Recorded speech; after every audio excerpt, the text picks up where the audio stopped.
जिंदगी में ना ऐसा कई बार होता है कि आपको पता है कि ये चीज़ गलत है, लेकिन फिर भी आप वो चीज़ करते हो। कई बार ऐसा होता है कि बस अपना वक्त बचाने के लिए या फिर आपके सिर्फ सेल्फिश नेचर की वजह से आप कोई ऐसी चीज़ खो देते हो या ऐसी चीज़ आप छोड़ देते हो उसी जगह पे जो शायद से बहुत ही ज़्यादा इम्पॉर्टेंट होगा किसी के लिए, शायद वो किसी की ज़िंदगी भी हो सकती है। ऐसा ही एक हादसा हुआ था हमारे देश के आगरा के हाईवे पे। ये जो आगरा हाईवे है ना गाइज, यहीं पे ये सारी हॉरर स्टोरी घटी थी। इस इंसान का नाम था हर्ष, और गाइज इसका रोज का आना जाना था यहाँ पे। और ऐसा नहीं था गाइज कि हर्ष के लिए कोई न्यू चीज थी, नई चीज थी, एंड इट वाज हैपनिंग। ये जो हॉरर स्टोरी ना गाइज सुन के आपको एक सीख भी मिलेगी, लेकिन उससे पहले मैं एक चीज का तो वादा करता हूँ कि इस कहानी में खौफ भरा हुआ रहेगा। रात को देख रहे हो तो थोड़े चौकन्ने होकर देखिए, लाइट ऑन करके देखिए। लाइट ऑफ करके देखोगे तो शायद हो सकता है कि आपको रात को नींद ना आए। मुझे कुछ मजेदार चीज मिली है, जेटएक्स, एक स्पेशल मोबाइल गेम जिसके बारे में आज सब लोग बात कर रहे हैं। बस अपना जेट लॉन्च करो और डिसाइड करो कब ऊपर पुल करना है। जितना ज्यादा फ्लाई करोगे उतना ज्यादा क्रेजी होता जाता है। एक बार अगर आपने स्टार्ट किया तो बार बार अपना रिकॉर्ड तोड़ने का मन करता रहेगा।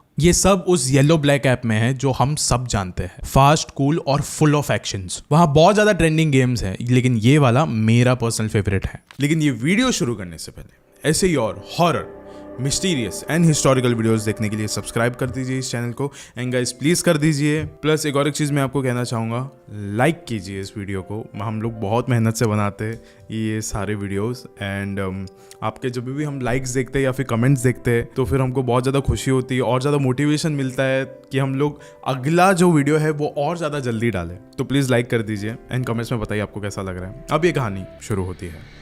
हर्ष आगरा की ही एक कंपनी में काम किया करता था, एंड उसका ना सालों से ये रूटीन था कि वो हर वीकेंड को अपने माँ बाप के घर गुरुग्राम में जाता था, गुड़गांव जिसको कहा जाता था एक समय पे, दिल्ली में। अब ये हर बार की बात थी, लेकिन अब कुछ 1 महीना गुजर चुका था कि हर्ष उसके माँ बाप के पास नहीं जा रहा था, बिल्कुल भी नहीं जा रहा था। जब भी उसकी माँ उसको पूछ लिया करती थी कि बेटा तुम कब आ रहे हो, वो हमेशा बात टाल दिया करता था। वो कहता था कि कुछ तो मेरे साथ ऐसा हुआ है आगरा हाईवे में कि मैं आना नहीं चाहता हूँ वहाँ पे दोबारा, या तो वहां से गुजरते वक्त हमेशा वो चीज़ मेरे दिमाग में बैठी हुई रहती थी, इसके लिए मैं वहां से आना नहीं चाहता। कुछ तो हुआ है मेरे साथ, मैं आप लोग को बाद में कभी बताऊंगा, ऐसा कह दिया करता था अपने माँ बाप को।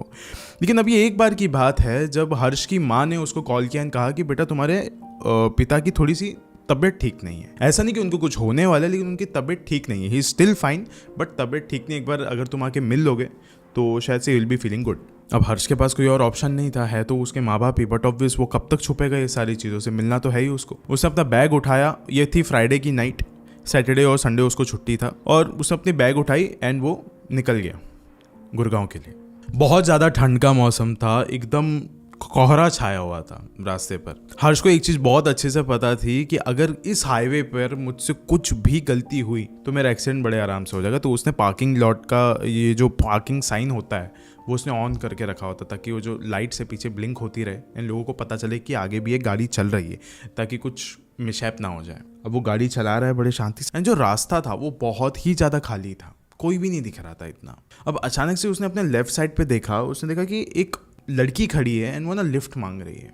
उसने आगे रोका, एंड ऐसा भी नहीं था कि कुछ उसको डर वगैरह लग रहा था, कि मतलब अच्छी खासी दिख रही है लड़की की, मतलब अच्छे घर से है। थोड़ा सा आगे जाके रोका उसने, अपने बैक मिरर पे देख रहा था वो लड़की अभी वहाँ पे दिख नहीं रही है।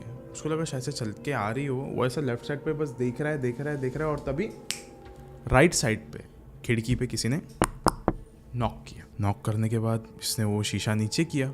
उस लड़की ने बोला मुझे बस आगे मथुरा तक अगर आप छोड़ देंगे तो बहुत अच्छा हो जाएगा, बिकॉज इतने रात को यहाँ पे और कोई है भी नहीं। उसने बोला चलो ठीक है। उसने सोचा कि ये लड़की अभी इतने सुनसान हाईवे पे इस सड़क पर ऐसे अकेले रहेगी, वो भी मुझे अच्छा नहीं लगेगा। लेकिन थोड़ा अजीब भी लग रहा था कि उसकी कोई ऐसी बिगड़ी हुई गाड़ी भी यहाँ पे नहीं दिख रही है। हाईवे के एकदम बीचों बीच यहाँ पे वो पहुंची कैसे? गाइस वो जो लड़की थी ना वो बेहद खूबसूरत थी। तो हर्ष को भी ऐसा लग रहा था कि अच्छे घर की भी लग रही है ये लड़की, खूबसूरत भी है, तो यहाँ पे है तो शायद से इसकी मदद कर लेनी चाहिए।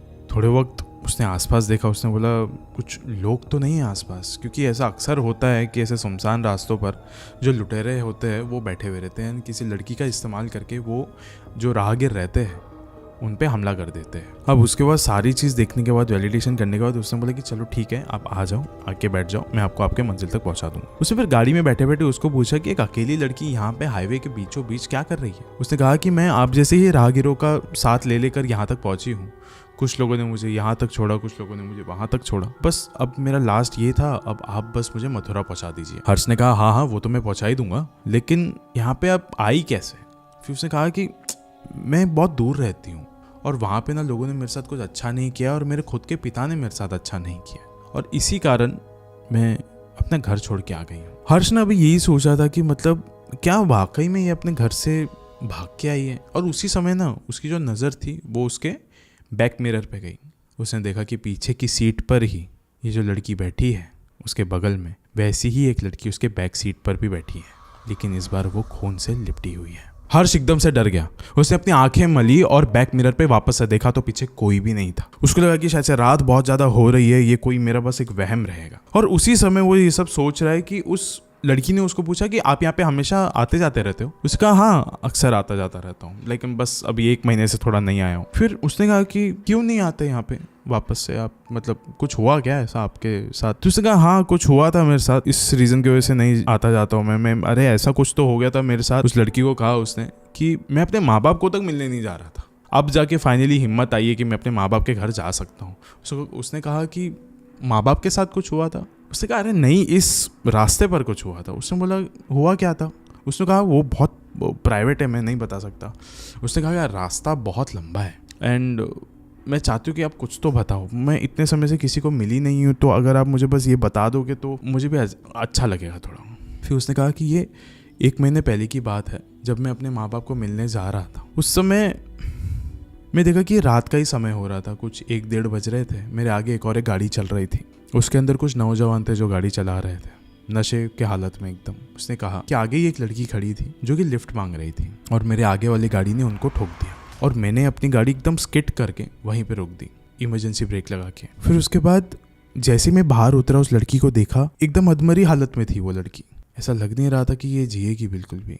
मुझे बहुत मन कर रहा था कि मैं उसको बचा लूँ, अपनी गाड़ी में लेकर जाऊँ, लेकिन मैं सोचा कि अगर मैं इसको अपनी गाड़ी में रखूँगा पहले तो मेरी पूरी गाड़ी खून खून हो जाएगी। पुलिस वालों को लगेगा कि शायद से मुझसे कोई तो गलती हुई है और मैं इस चीज़ में फंस जाऊँगा, और इस कारण मैंने उस लाश को वहीं पे वैसे ही छोड़ दिया। और जैसे उसने ये सारी बातें बोली तो पूरे गाड़ी में एकदम सन्नाटा छा गया। अभी कुछ देर बाद हर्ष को सड़क पर एक दुकान दिखाई दी, छोटा सा स्टॉल था।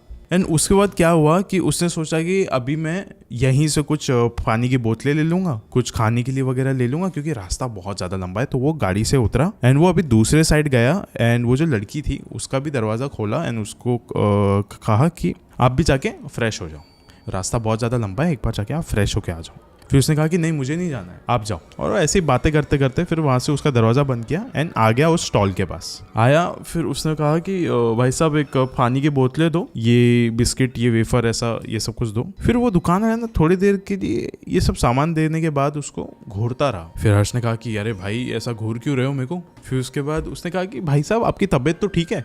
फिर वो कहता है कि हाँ बिल्कुल ठीक है, क्यों क्या हो गया? उसने बोला नहीं पक्का ठीक है ना? उसने कहा भाई आप ठीक तो हो, क्या हो गया आपको? फिर उसके बाद ऐसा बोलते बोलते वो ना गाड़ी में घूर रहा था उस पैसेंजर सीट के पास जहाँ पे वो लड़की बैठी हुई थी।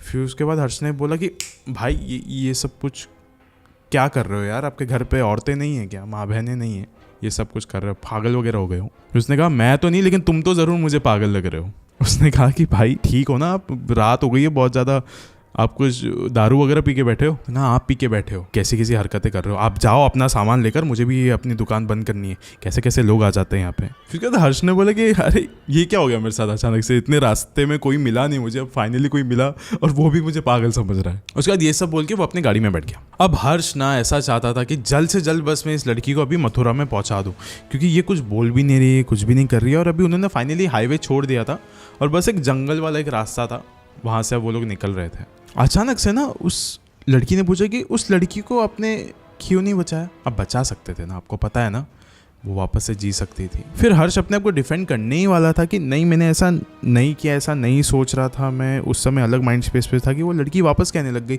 वो जी सकती थी, मालूम है उसके भी माँ बाप हो सकते थे, आप उसको बचा सकते थे, आप एक मिसाल बन सकते थे, कितना कुछ हो सकता था। आप भले ही पुलिस को भी फ़ोन कर सकते थे कि यहाँ पे एक लाश पड़ी हुई है, मैं जीना चाहती थी, मैं मरना नहीं चाहती थी, तुम मुझे बचा सकते थे ना। ये सब कुछ सुनते सुनते हर्ष की आंखें ना एकदम ज़्यादा भारी होने लग गई, जैसे कि वो उसके काबू में नहीं है।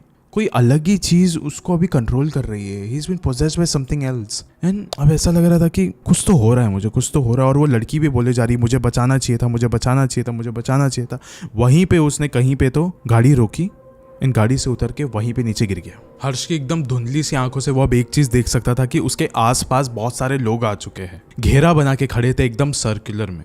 वो लड़की भी थी, आसपास बहुत सारे लोग भी थे, जिसका किसी के सर से खून बह रहा था, किसी के हाथ से खून बह रहा था, किसी के मुंह से खून बह रहा था। हर कोई यही कह रहा था कि मेरी भी मौत आगरा के हाईवे पे ही हुई, लेकिन किसी ने मुझे बचाया नहीं। मेरा भी एक्सीडेंट यहीं पे हुआ, लेकिन किसी ने मुझे बचाया नहीं। उस लड़की ने भी वही चीज़ कहना चालू कर दिया, मेरी भी मौत हो गई थी इसी आगरा के हाईवे पे, लेकिन तुमने मुझे बचाया नहीं। तुम्हारे वहाँ पे मुझे छोड़ जाने के बाद वहाँ पे बहुत सारे जंगली जानवर आए थे, जिन्होंने मुझे चीर फाड़ के खा लिया। और आज मेरी ये हालत हो चुकी है कि मैं हर जगह पे भटक रही हूँ। तुमने मुझे बचाया क्यों नहीं? ऐसा कहते कहते वो सारी आत्मा एकदम करीब आ गई। जो हर्ष था वो भी एकदम भीख मांग रहा था कि प्लीज़ मुझे जाने दो, आप लोग जो बोलोगे मैं वो करूँगा, आपको जो भी चाहिए मैं वो करने के लिए तैयार हूँ।